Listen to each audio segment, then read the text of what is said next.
Now, in the same manner, a population at a given time is composed of individuals of different ages. So, the age distribution is plotted for a population, then the resultant structure will be called as age pyramid. So, age pyramid for human being, the pyramid is generally shown in the three things. Remember, male and females are considered together in these age pyramids. So, the bottom is always the pre-reproductive group. The next step is the reproductive group, and the third step is the post-reproductive group. So this includes the children or the youngest generation, then this is the working generation which is able to even marry and reproduce, and this is the senior citizen or post-reproductive age. Now, accordingly, the shape of the pyramid reflects the growth status of population. So the shapes are important. For example, this first shape resembles to be a triangular shape. The second shape looks like a bell shape, and third one looks like a urn shape, U-R-N, urn. So this shape belongs to a growing type of population, which is also called as expanding population. This shape belongs to the population which is stable. That means not too much of growth is there, and then this shape belongs to a population which has a negative growth, that means declining population. The size of population tells us a lot about status in the habitat.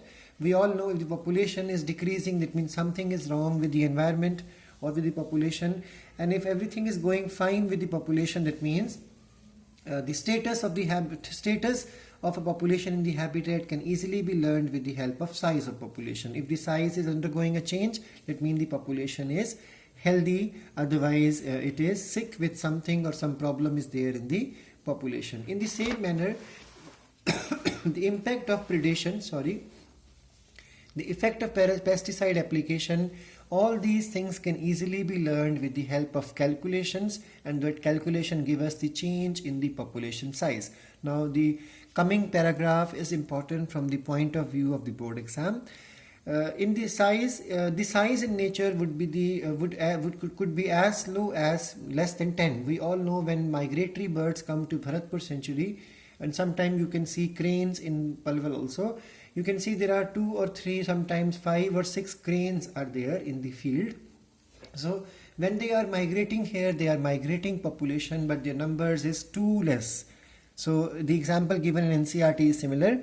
It could be as low as even lesser than 10 in Siberian cranes which come to Bharatpur wetlands in every year, or it can go into millions, for example in the case of microorganisms like Chlamydomonas in a pond. So population size technically is called as population density, and please remember its symbol is capital N. Need not necessarily be measured in numbers only. So it is not necessary. Why should somebody waste time in counting every individual? The main thing is that we want to know whether the population is healthy or not. So instead of counting individual, there are other methods also. Yes, this is true. Counting the individual is the best method to know about the population and to know about other features of population, for example, population density.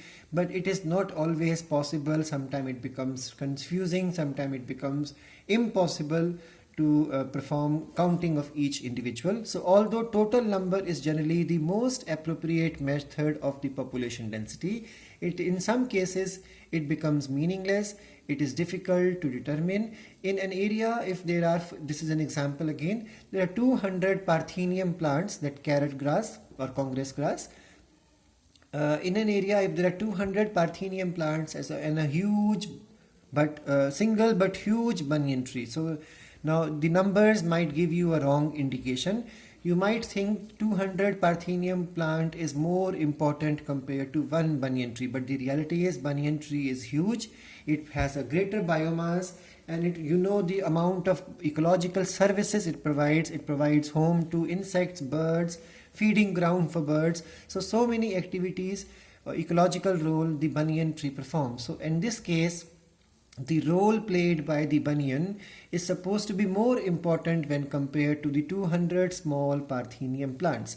So sometimes numbers are not important, sometimes the biomass gives you a better idea, or role played gives you the better idea. In such cases, percentage cover or the biomass are the more meaningful methods of population size.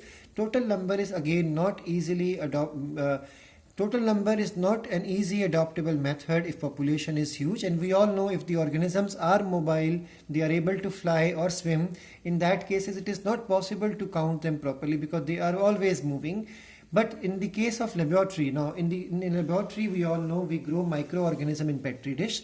So when we are growing microorganism like bacteria in petri dish, we cannot count them, but yes, we can measure the size of the population of the culture, or we can even talk about the numbers of the plates which are formed. So we can do it with the help of counting the number of culture which is developing there. The growth of the patch is more or numbers are increasing. Sometimes for certain ecological investigation there is no need to know the complete number. For example, relative densities are also equally important. Example is we cannot count the number of fish, but we can count the number of the complete pond, but we can count the number of fish, or we can take the kilograms of fish trapped in is a good method of measuring, because we can do it in 1 year 5-6 times, take an average, and next year again we can follow the same activity in the similar month. So this tells us whether the kilograms are increasing or numbers are increasing or decreasing. This tells us the population, the health of the population is good or